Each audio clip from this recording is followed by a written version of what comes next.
Banyak otak.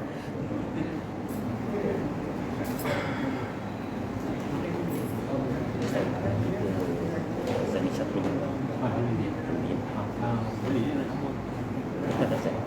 Ada sana.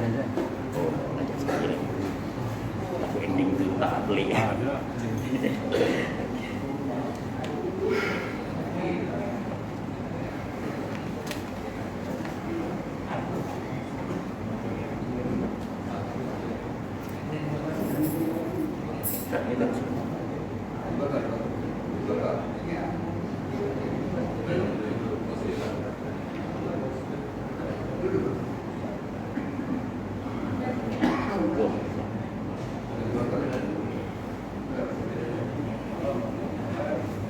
Sebelum tu cuba tengok buku surat berapa kita hadis yang terakhir. Cuba tengok yang ada tanda tu kan.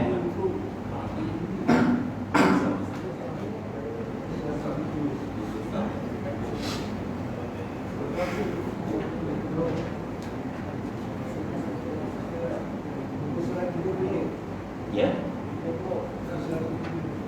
30. Buku surat 37. Kita lain pula.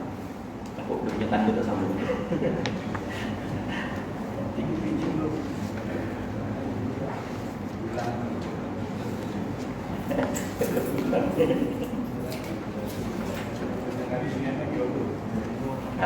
Yang lain kan tak?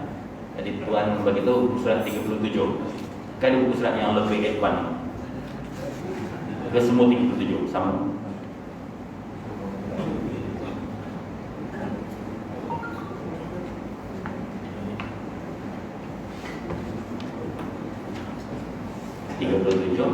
Mungkin dia lebih kehadapan ini.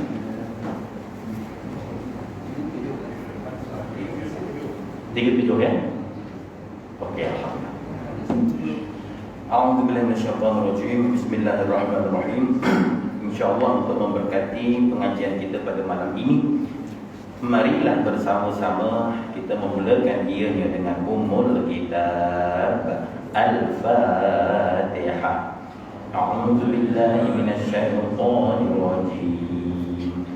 Bismillahirrahmanirrahim. Alhamdulillahi rabbil alamin. Ar-Rahmanir Rahim. Maliki yaumiddin. Iyyaka na'budu wa iyyaka nasta'in. Ihdinas siratal mustaqim. Siratal ladzina an'amta 'alaihim ghairil maghdubi 'alaihim waladdallin.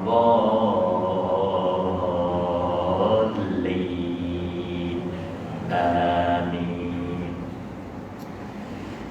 Jadi sebelum tu Ustaz minta izin untuk Ustaz nak buka face mask. Sebab bila Ustaz ceramah maka Ustaz banyak cakap. Bila Ustaz banyak cakap maka banyak gas-gas karbon dioksida dilepaskan. Lalu bila Ustaz pakai face mask, gas itu terperangkap. Jadi bila Ustaz sedut, sepatut sedut oksigen, dah tersedut karbon dioksida. Ini boleh mengakibatkan kesesakan nafas.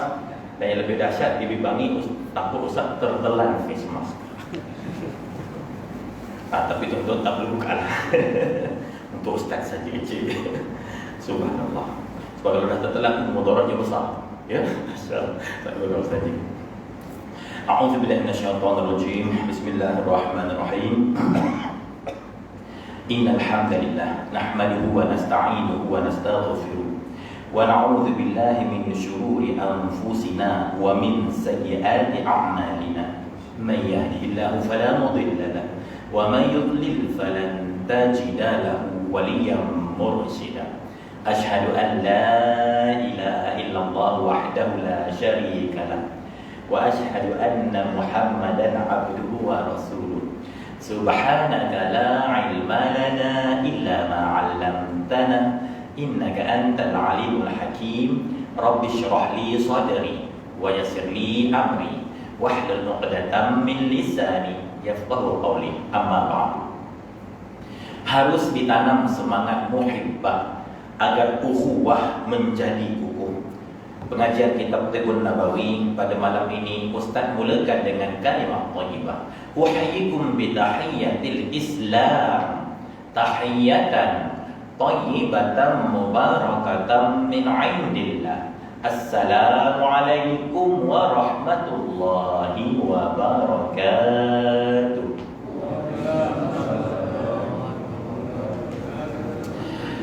Yang anda muliakan Al-Fadhil Tuan Imam, barisan Tuan-Tuan Imam, barisan Tuan-Tuan Bilal, seluruh ahli jawatan kuasa Surau An-Nur Syekh 20 Syah Alam, tuan-tuan guru, para alim ulama, para ilmuwan, para asatizah, para cendekiawan, para pencinta-pencinta ilmu, para pencinta kepada majlis-majlis ilmu, muslimin hadirin sidang jemaah yang merupakan bakal-bakal penghuni syurga yang dirahmati oleh Allah dan disayangi oleh Nabi-Nya Muhammad sallallahu alaihi wasallam. Alhamdulillah, syukur yang tak terhingga. Marilah bersama-sama kita panjatkan setinggi-tinggi rasa kesyukuran kehadiran Allah Subhanahu wa taala atas segala nikmat kurniaannya yang melimpah-limpah, yang mencurah-curah, yang tak terhitung bilangannya. Allah Azza wa Jalla berfirman dalam surah Ibrahim, ba'da a'udzu billahi minasyaitonir rajim, wa in ta'uddu ni'matallahi la tuhsuha. Maksudnya, dan jika kamu nak menghitung atau membilang atau mengira nikmat-nikmat Allah, nescaya kamu takkan mampu untuk melakukannya. Limadha? Why? Mengapa? Kerana terlalu banyak, teramat banyak, tak terkira banyak nikmat-nikmat yang Allah kurniakan untuk kehidupan kita di dunia ini. Apatah lagi nikmat-nikmat yang bakal dikurniakan olehnya untuk kita di negeri akhirat nanti, di dalam syurganya. Allah marzuqnal jannatal firdaus. Ya Allah, ya Tuhan kami, rezekikanlah kami semua dengan syurga firdaus-Mu. Amin, amin, amin ya rabbal alamin. Alhamdulillah, syukur kita tak terhingga ya atas nikmat kehidupan yang Allah anugerahkan ini. Pejam celik ya, kita dah memasuki fasa terakhir ya, fasa terakhir daripada bulan Sya'ban ya. Maknanya pejam celik tak lama lagi, selang beberapa hari lagi umat Islam seluruh dunia akan menyambut kehadiran bulan Ramadan yang mulia, yang dinanti-nanti, yang ditunggu-tunggu, yang dirindui. Ramadan Karim, Allahu Akbar. Subhanallah ya.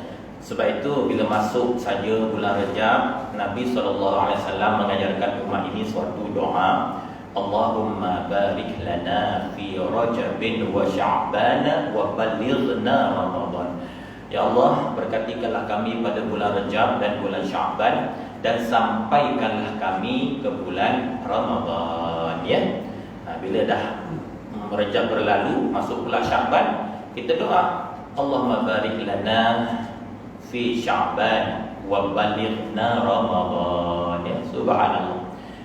Dalam doa ini Nabi mengajarkan Allahumma barik lana fi Rajabin wa Sya'bana wa ballighna Ramadan. Nabi tak sebut wa ballighna Sya'ban, tapi Nabi menyebut wa ballighna Ramadan, dan sampaikanlah kami ke dalam bulan Ramadan. Nabi tak menyebut dan sampaikanlah kami ke dalam bulan Sya'ban, tapi Nabi menyebut sampaikanlah kami ke dalam bulan Ramadan, menunjukkan keutamaan bulan Ramadan mengatasi segala bulan dia yang ada, ya. Subhanallah. Ada juga, ya, sahabat-sahabat kita pejam celik, pejam terus tak celik-celik dah, ya. Ada juga qalu inna lillahi wa inna ilaihi raji'un. Jadi kita doa selalu berdoa panjangkan umur sampai kita dapat mengecapi nikmat bulan Ramadan, ya. Allahu akbar. Qala Rasulullah sallallahu alaihi wasallam, an-nasu niyam, sesungguhnya manusia itu tidur, wa idza namun tabahu, apabila dia tidur lalu dia terjaga, wa idzan tabahu nadamu, apabila dia terjaga lalu dia menyesal. Wa idzan nadamu la yaf'al, apabila dia menyesal ketika itu tidak memberi apa-apa faedah dan manfaat pun untuk dirinya. Why? Limata? Kenapa? Kerana ketika itu dia sudah berada di dalam kubur. Nangis air mata darah sekalipun takkan memberi apa-apa makna untuk dirinya, ya. Masya Allah. Sesal dahulu pendapatan, sesal kemudian tidak berguna, ya. Subhanallah. Selagi nyawa masih dikandung badan, selagi roh belum sampai ke, selagi nyawa belum sampai ke halqum, selagi matahari belum terbit daripada barat, selagi itulah Allah buka seluas-luas pintu taubat untuk hamba-hambanya bertaubat, ya. Masya Allah. Dalam masa yang sama, sati-baki usia, ya, yang Allah masih kurniakan ini, kita kaut sebanyak mungkin amalan demi amalan sebagai bekalan yang akan kita bawa pada hari yauma la yanfa'u malun wala banun illa man atallaha biqalbin salim. Hari yang tidak memberi manfaat olehmu akan harta benda dan anak pinak, melainkan mereka yang datang bertemu dengan Allah membawa qalbun salim, hati yang sejahtera. Subhanallah, ya. Allahu akbar. Jadi salah satu nikmat itu nikmat kehidupan, ya. Bila meninggal seseorang maka habislah nikmat, habis rezeki. Meninggal dia tertutup terus pintu rezeki. Selagi kita hidup ni maknanya ini satu rezeki, ya.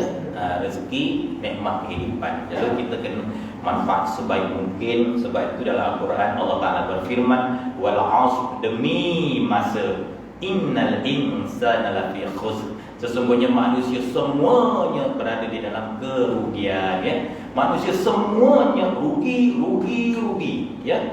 Illal ladzina amanu, kecuali orang-orang yang beriman, wa amilus solihat, dan melakukan amalan-amalan yang soleh, wa tawassaw bil haqq, yang berpesan-pesan kepada kebenaran, wa tawassaw bis sabr, yang berpesan-pesan kepada kesabaran. 4 golongan manusia ini saja yang untung. Selebihnya semuanya rugi. Ya Allah, ya. Wal akhiratu khairu abqa, dan akhirat itulah yang lebih baik dan yang lebih kekal. Jadi kehidupan ini kita kena sentiasa ingat matlamat kita diciptakan atas muka bumi. Wa ma khalaqul jinna wal insa illa liya'budun. Tak sekali-kali aku ciptakan jin dan manusia melainkan supaya mereka mengabdikan, menyembah, ya, kepadaku. Dan jangan sampai kita lupa hari akhirat, hari yang lebih baik dan yang kekal abadi. Jadi apa juga aktiviti kita atas muka bumi, kita juruskan ke arah akhirat, ya. Masya Allah. Walaupun dia perkara duniawi, tapi kita tukar menjadi ukhrawi. Kita dapat gaji, Masya Allah. Macam mana? Kalau boleh gaji yang kita peroleh itu kita tukar supaya gaji itu tak hilang. Gaji itu boleh kita bawa dalam alam kubur, boleh kita bawa bersama-sama ke hari akhirat. Maksudnya dunia itu kita cuba convert menjadi bekalan untuk hari akhirat, ya. Sebab itu aku juga pekerjaan yang baik-baik niatkan lillahi ta'ala, kerana Allah, supaya dia menjadi ibadah dan diberi ganjaran pahala. Pahala itu yang kita nak bawa ke hari akhirat. Subhanallah. Kita beli kereta baru, Masya Allah, kereta itu dunia. Tetapi kereta baru itu kita bawa pergi ke masjid, bawa pergi ke surau, bawa pergi ke majlis ilmu, bawa pergi untuk menghubungkan tali silaturahim dan seumpamanya ukhuwah Islam dan sebagainya. Maka kereta kita akan tinggalkan bila kita mati. Tapi pahala daripada penggunaan kereta tadi yang kita niatkan kerana Allah tadi, itu yang akan kita bawa, ya. Masya Allah, subhanallah. Sebab tu sentiasa kita perbetulkan nawaitu kita, perbarui niat kita, insya-Allah. Subhanallah, Ramadan dah tak lama, selama beberapa hari sahaja lagi. Maka separuh terakhir Syaban ini kita sangat dituntut untuk membersihkan hati, untuk mensucikan hati. Sebab tu antara amalan utama di penghujung Syaban ini iaitulah beristighfar sebanyak-banyaknya dan juga berdoa. Masya Allah, beristighfar sebanyak-banyaknya dan berdoa. Dan antara yang terbaik itu kita sentiasa mengulang-ulangi sayyidul istighfar, iaitulah penghulu segala istighfar. Masya Allah, ya. Kalau hari Jumat tu penghulu segala hari. Kalau bulan Ramadan itu penghulu segala bulan. Kalau malam Al-Qadar itu penghulu segala malam. Masya Allah, ya. Jadi begitu juga dengan istighfar, ya. Cuba kita ulang-ulangi, ya. Ini dah masuk hari terakhir Syaban ni, kita ulang-ulangi penghulu istighfar. Penghulu istighfar ini kalau kita belum hafal, boleh buka risalah Al-Ma'thurah, yang disusun oleh Asy-Syaikh Imam Hasan Al-Banna, ya. Qala Rasulullah sallallahu alaihi wasallam, sayyidul istighfar an taqula Allahumma anta rabbi la ilaha illa anta khalaqtani wa ana 'abduka wa ana 'ala 'abdika wa wa'dika mastata' a'udzu bika min syarri ma sana'tu abu'u laka bi ni'matika 'alayya wa abu'u bi dhanbi faghfir li fa innahu la yaghfiru dzunuba illa anta. Ya. Telah bersabda Rasulullah sallallahu alaihi wasallam, sayyidul istighfar an taqul, penghulu segala istighfar itu ialah kamu berkata Allahumma anta rabbi la ilaha illa anta, sampai penghujung. Habis saja penghulu istighfar itu, Nabi menyebut lagi, man qalaha minan nahari wa huwa muqinun biha fahuwa mata qabla ayyumsiya falahu min ahlil jannah. Barang siapa yang membacanya, yakni penghulu istighfar tadi, di awal siang, yakni waktu pagi, dan waktu dia baca tu, dia baca dengan penuh keyakinan, tiba-tiba dia meninggal sebelum menjelang waktu petang, falahu min ahlil jannah, maka untuknya adalah syurga. Nabi sebut lagi, wa man qalaha minal layali, barang sesiapa yang membacanya, yakni penghulu istighfar tadi, di awal malam, yakni sebaik saja waktu maghrib ataupun sesudah solat maghrib, wa huwa muqinun biha, dan dia baca itu dengan penuh keyakinan, fa huwa mata qabla ay yusbiha, tiba-tiba dia mati sebaik saja menjelang waktu subuh, falahu min ahlil jannah, maka untuknya adalah syurga. Allahu akbar, ya. Ini jaminan daripada Rasulullah sallallahu alaihi wasallam. Bila Nabi menyebut secara terang-terangan, hadis sahih, kena yakin dan terbaik kita mengamalkannya. Ditakdirkan umur kita tak panjang, maka balasannya adalah syurga. Ini janji Rasulullah sallallahu alaihi wasallam, ya.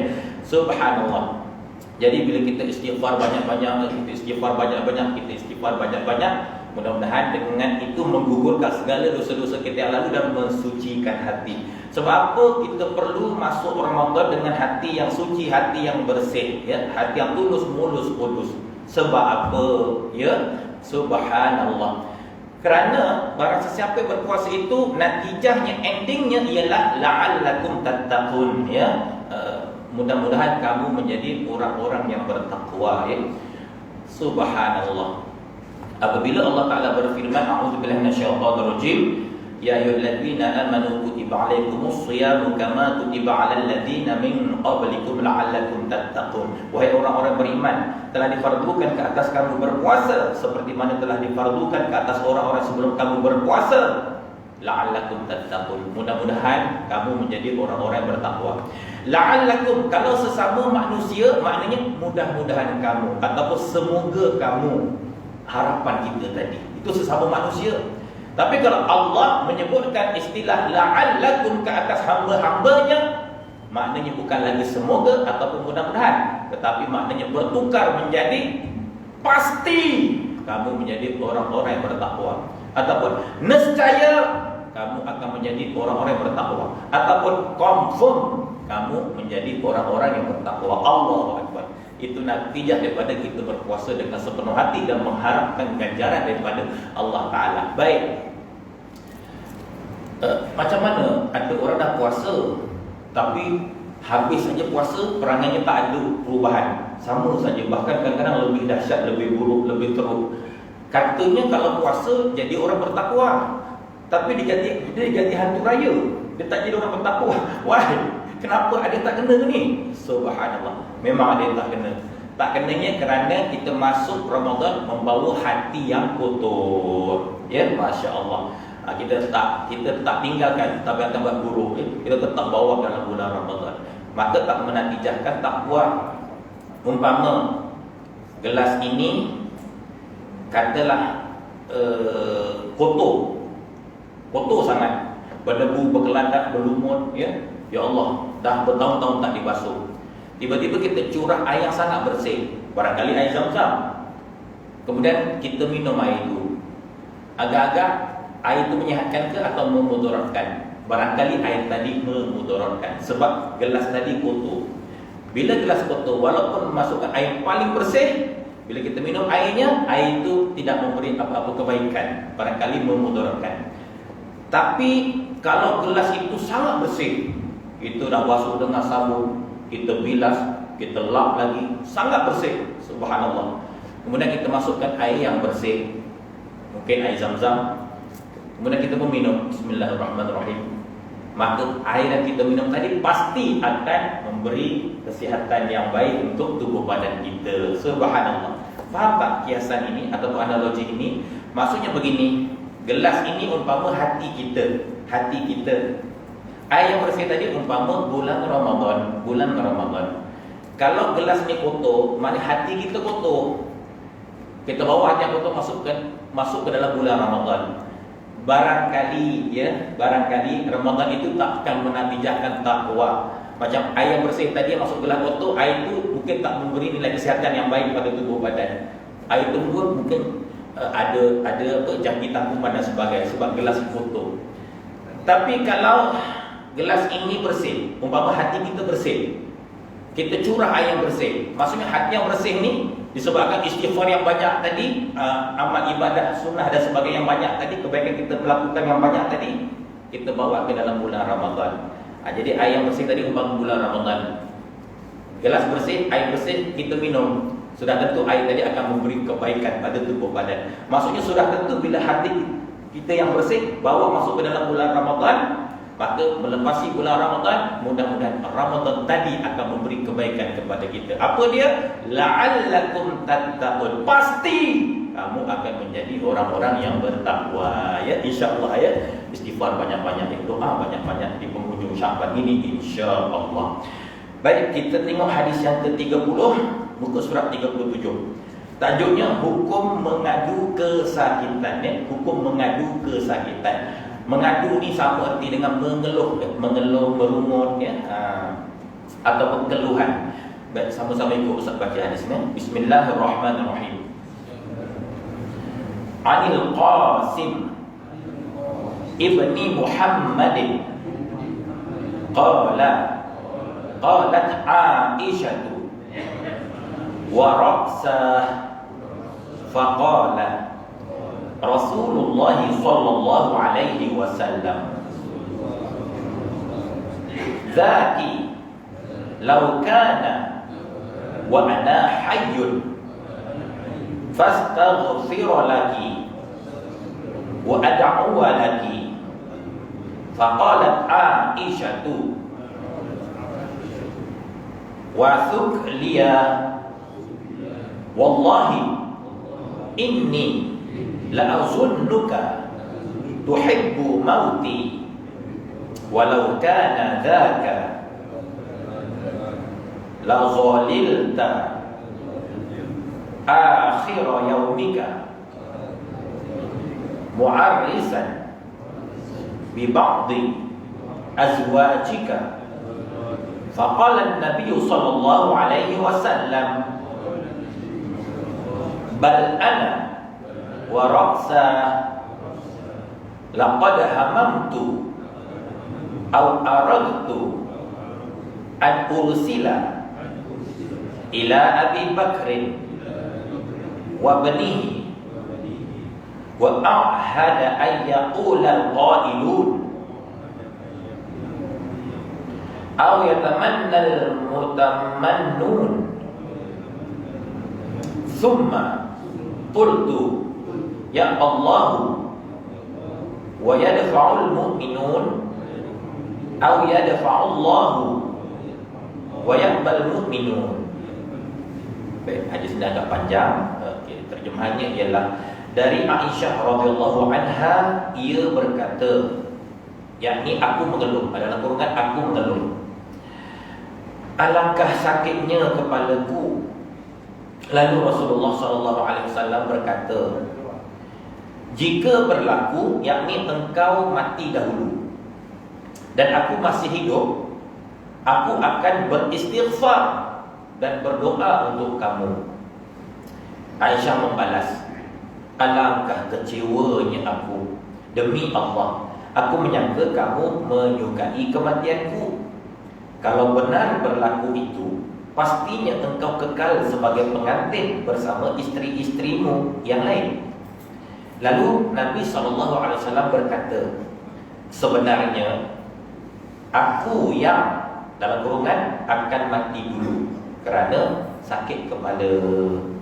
Aku ingin menghantar seorang utusan kepada Abu Bakar dan anaknya supaya aku mengikat janji dengannya, yakni jawatan khalifah, supaya tidak ada lagi orang-orang yang bercakap, yakni inginkan khalifah, atau tidak ada lagi orang yang mengharapnya. Kemudian aku berkata, Allah enggan, yakni menyerahkan khilafah itu melainkan kepada orang yang paling berhak. Dan orang-orang beriman menolak, yakni dari menyerahnya kepada orang-orang yang kurang layak. Sahih Al-Bukhari dalam kitab Al-Mardah. Baik, kita lihat ulasan hadis ini. Yang pertama, menurut Imam Ibnu Hajar rahimahullah, perkataan yang diucapkan oleh Aisyah waraqsa bermaksud kesakitan yang dirasai di kepala akibat sakit migrain yang kuat, ya. Waraqsa, ya. Kalau roksun makna kepala, ya. Roksun maknanya kepala. Jadi waraqsa tu migrain. Maksudnya sakit bahagian kepala yang bersangatan, ya. Pening yang teramat, sakit yang teramat. Orang sekarang sebut migrain, ya. Masya Allah. Berdalilkan hadis ini, para ulama menegaskan, menyebut kesakitan dengan lidah tidaklah dikira sebagai mengeluh atau syikawah, ya. Maksudnya kalau setakat aduh sakitnya, aduh sakit, aduh peningnya, aduh, Masya Allah, ya. Dia tak dikira lagi sebagai mengeluh. Kita tengok pula berapa ramai orang yang nampak senyap namun hatinya mengeluh, yakni tidak redha dengan sakit yang ditimpakan Allah. Dan berapa ramai pula yang nampak mengeluh dengan lidahnya namun hatinya redha, ya. Jadi yang dikira ialah hati, bukan semata-mata ucapan lidah, ya. Dari dalam kitab Fathul Bari dan Al-Farmani. Masya Allah.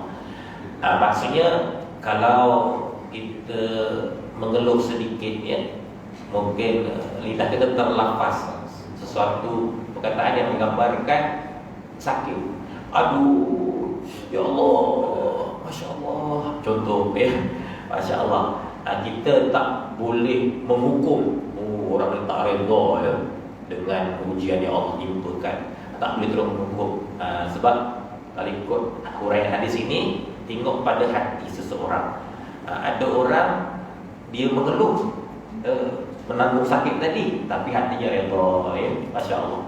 Ada orang mulut senyap aja, macam okey je, macam steady, tapi sebenarnya hatinya penuh sumpah seranak dan sebagainya, tak redha ya. Masya Allah dan sebagainya. Masya Allah, itu antaranya. Ialah kadang-kadang ya, Masya Allah ya. Kadang-kadang keluhan ya, kita mengadu itu kadang-kadang dapat meredakan sedikit kesakitan. Kadang-kadang ya. Ada juga orang tu mengeluh sebab dia nakkan perhatian. Perhatian. Kalau isteri mengeluh, dia nak perhatian suami.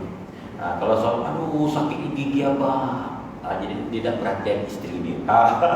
Subhanallah. Kalau dia diam aja, pasangannya tak tahu. Pasangannya ingat kita sehat aja, abang sehat aja, padahal abang sakit ya. Kadang-kadang begitu. Ada kadang-kadang dengan keluhan yang sedikit begitu mungkin dapat meredakan sedikit kesakitan. Ala kulli hal, pucuk pangkal lihat pada hati ya. Yang mesti hati kita kena redha dengan segala ketentuan Allah, dengan segala bentuk ujian daripada Allah ya. Yang penting begitu ya. Namun kalau kita dapat tukar kalam-kalam tadi dengan lafaz yang mulia, itu lebih baik ya. Bila kita sakit, inna lillahi wa inna ilaihi raji'un. Tapi jarang Allah sebut itu sebut inna lillahi kata tak lama dah tu. Tak lama dah kawan kita tu. Subhanallah. Kita boleh sebut banyaklah. Masya Allah. Atau ya Allah, ya Allah, ya Allah ya. Atau Allahumma shalli ala sayyidina Muhammad. Atau astaghfirullah, astaghfirullah, astaghfirullah ya. Masya Allah. Sebab adanya disebut tadi beristighfar dan berdoa ya. Istighfar dan berdoa. Masya Allah. Itu antaranya. Baik, kita lihat yang kedua pula. Pengajaran lain yang dapat kita timba dari hadis tadi ya. Yang pertama, harus bergurau dengan isteri. Masya Allah, harus bergurau. Kita sebagai suami, untuk nak menceriakan lagi suasana rumah tangga, harus kita bergurau. Suami kena pandai bergurau. Kalau serius je kan, jadi rumah tangga bukan ada warna-warni dia, warna-warni rumah tangga tadi. Kita pandai bergurau. Macam Nabi lah bergurau bila Aisyah mengadu kesakitan tadi kan. Nabi kata apa ya? Nabi kata subhanallah, jika berlaku engkau mati dulu dan aku masih hidup, aku akan beristighfar dan berdoa untuk kamu. Masya Allah. Bila Aisyah dengar macam tu lah lebih kurang. Itu gurauan ya, gurauan. Tapi sebenarnya Nabi berkata begitu kerana Nabi dah tahu ya. Nabi dah tahu bukan Aisyah yang akan meninggal dulu, bahkan baginda lah yang akan pergi dahulu. Sebab Nabi menerima wahyu ya. Nabi tahu. Masya Allah.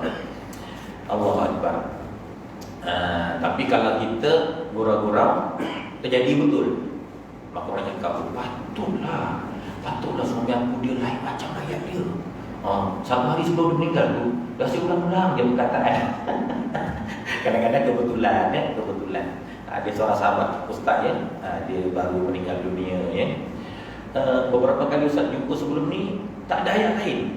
Dia mesti ada acara, ustaz, nanti di hari akhirat kalau ustaz dekat syurga, ustaz cari saya tak jumpa, ustaz cari saya tak jumpa, minta tolong ustaz pergi ke neraka cari saya.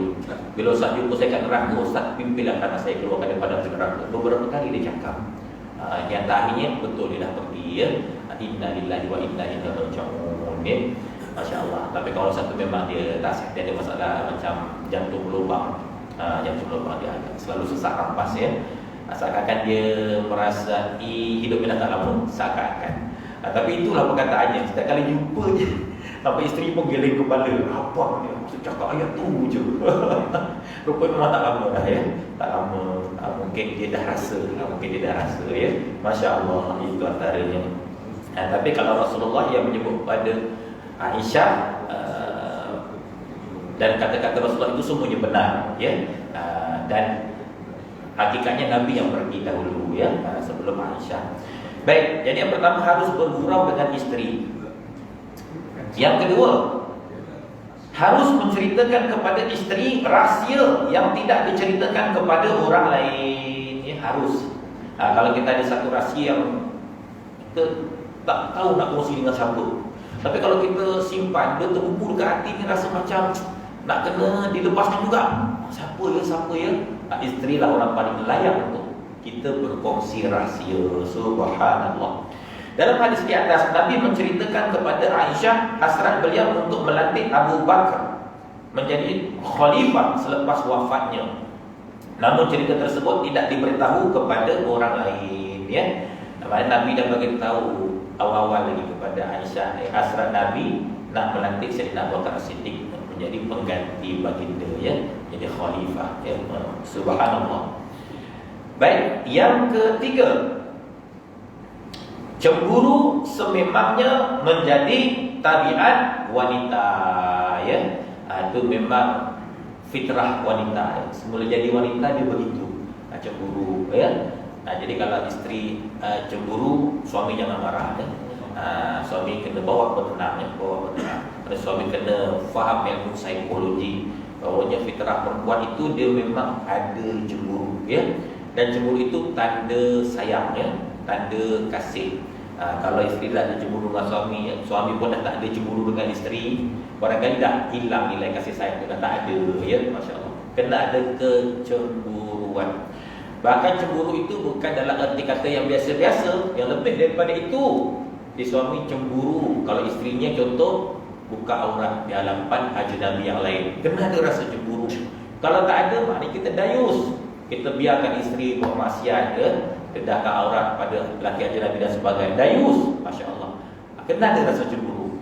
Contoh anak kita, ya, anak-anak perempuan kita contoh, ya, buat sesuatu yang kena ada rasa. Cemburu itu tanda sayang, tanda kasih, tanda kita ambil peran. Kalau si suami dah tak peduli, ya, isterinya, anak-anak perempuannya, tak kira lah, ya, biar saja buat benda-benda yang dimurkai Allah, tak ada sedikit pun perasaan, itu maknanya dayus. Ya, ad-dayus la yadkhulul jannah, ya. Orang dayus tak akan masuk syurga, ya. Wal'iyadzubillah. Jangan sampai begitu. Itu cemburu. Subhanallah. Lebih-lebih lagi pula kalau ada beberapa cawangan, ya. Ya, sang suami itu ada beberapa cawangan. Dia kena pandai handle. Barangkali kecemburuannya lagi kuat di kalangan isteri-isterinya barangkali, ya. Sedangkan isteri satu pun cemburu, ya. Cemburu, ada perasaan cemburu, apatah lagi kalau beberapa orang isteri, ya. Subhanallah, ya. Jadi kalau satu ada niat tu pandai-pandailah, ya. Yang penting adil, ya. Subhanallah. Baik, malam ni Ustaz boleh ceritalah, muslimat tak ada. Okey. Kemudian yang terakhir, baik, Nabi mengetahui beliau akan mati dahulu daripada Aisyah melalui wahyu daripada Allah Subhanahu wa taala, ya. Subhanallah. Ini antara pelajaran daripada hadis, ya. Subhanallah. Allahu Akbar. Baik, jadi Ustaz nak kongsi, ya, antara doa yang sangat baik kita amal, ya. Mudah-mudahan kalau kita banyak kali mengulangi doa ini, apa juga penyakit yang ada pada kita mudah sembuh, ya. Mudah sembuh dengan izin Allah Ta'ala. Bahkan kalau kita sihat, kita akan terhindar daripada terkena penyakit yang berat-berat. Maksudnya immunity kita jadi kuat, ya. Antibody kita pun jadi kuat, ya. Baik, sama-sama ikut Ustaz baca doa ini, ya. Bismillahirrahmanirrahim. Allahumma inna nas'aluka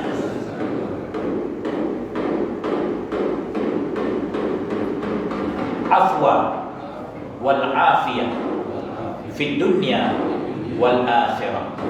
Kita ulang lagi. Allahumma inna nas'alukal afwa wal afiyah fid dunya wal akhirah. Sekali lagi. Allahumma inna nas'alukal afwa wal afiyah fid dunya wal akhirah. Apa maksudnya? Allahumma inna, ya Allah, ya Tuhan kami, nas'aluka, kami memohon kepadamu afwa. Apa makna afwa? Belas kasihan, wal afiyah, dan keafiatan ataupun kesihatan yang baik, ya. Fi dunya wal akhirah, di dunia dan di hari akhirat. Jadi doa ni kita ulang banyak-banyak kali ya. Dan Allah bagi kesihatan yang baik kepada kita, masya-Allah. Kalau kita sakit pula, Allah bagi kesembuhan ya, yang cepat, yang segera insya-Allah. Jadi setakat ini saja untuk perkongsian kita pada malam ini, yang baik daripada Allah, yang lemah daripada kelemahan diri Ustaz. Dengan izinnya juga, kalau ada sumur di ladang boleh kita tumpang mandi. Kalau ada umur panjang, insya-Allah kita jumpa lagi. Ramadan Karim, Allahu Akbar. Yang biasa ya, sebelum pulang, tabung-tabung disediakan oleh pihak surau dapatlah kita isi untuk memenuhi tabung simpanan saham negeri akhirat. Untuk siapa? Untuk kita juga di hari akhirat nanti. Di samping Ustaz ada bawa tabung lah di belakang sana untuk membantu pembangunan dan pengurusan Madrasah Tahfiz Integrasi Syekh Izzuddin yang Ustaz keluarkan dekat Bandar Pecalang. Dan sesiapa berhajat barang yang Ustaz bawa boleh tinggal belakang belakang nanti. Kita tutup lagi di sini dengan tasbih kifarah dan surah Al-Asr. Subhanallah wa bihamdihi asyhadu an la ilaha illa anta astaghfiruka wa atubu ilaik. Bismillahirrahmanirrahim. Wal 'ashr innal insana lafi khusr illa alladhina amanu wa 'amilus solihat wa tawassaw bil haqqi wa tawassaw bis sabr. Wabillahi taufiq wal hidayah. Assalamu